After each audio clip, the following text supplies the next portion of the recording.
बोली बोली माता रानी की जय। तीन रूप धरेली मयरिया, उचेड़ा की भवानी।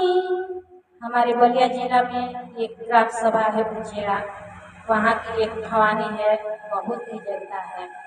उन्हीं भवानी की बखान इस गाने में है, तो चलिए सुनते हैं। तीन रूप धरेली मयरिया, उचेड़ा की भवानी। तीन रूप धरेली मयरिया, उचेड़ा की भवानी। तीन रूप धरेली मयरिया, उचेड़ा की भवानी। उचेड़ा की भवानी, उचेड़ा की भवानी। उचेड़ा की भवानी, उचेड़ा की भवानी। बड़ी हरी मैया चमत्कारी, उचेड़ा की भवानी।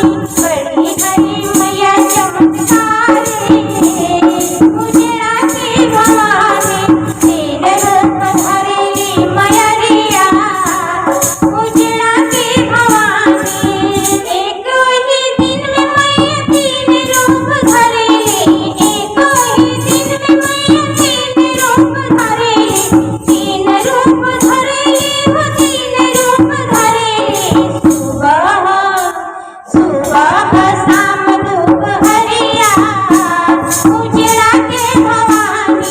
सुबह शाम दोपहरिया, उचेड़ा की भवानी। तीन रूप धरेली मयरिया, उचेड़ा की भवानी। तीन रूप धरेली मयरिया, उचेड़ा की भवानी। उचेड़ा की भवानी, उचेड़ा की भवानी। बड़ी हरी मैया चमत्कारी, उचेड़ा की भवानी।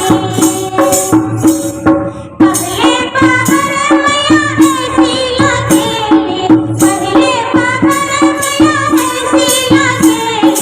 ऐसी लगेली, वो ऐसी लगेली। जैसे हो कन्या कुंवारी, उचेड़ा की भवानी। जैसे हो कन्या कुंवारी, उचेड़ा की भवानी। तीन रूप धरेली मयरिया, उचेड़ा की भवानी। तीन रूप धरेली मयरिया, उचेड़ा की भवानी। उचेड़ा की भवानी, उचेड़ा की भवानी। मैया बड़ी है चमत्कारी, उचेड़ा की भवानी। मैया है बड़ी चमत्कारी, उचेड़ा की भवानी। ऐसी लगेली, दूसरे पहर मैया ऐसी लगेली। ऐसी लगेली, वो ऐसी लगेली। जैसे हो प्यारी दुल्हनिया, उचेड़ा की भवानी। जैसे हो प्यारी दुल्हनिया, उचेड़ा की भवानी। तीन रूप धरेली मयरिया, उचेड़ा की भवानी। तीन रूप धरेली मयरिया, उचेड़ा की भवानी। तीसरे पहर मैया ऐसी लगेली, तीसरे पहर मैया ऐसी लगेली।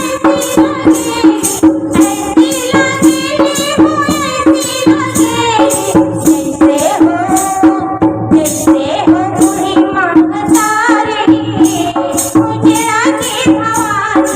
जैसे हो बूढ़ी महतारी, उचेड़ा की भवानी।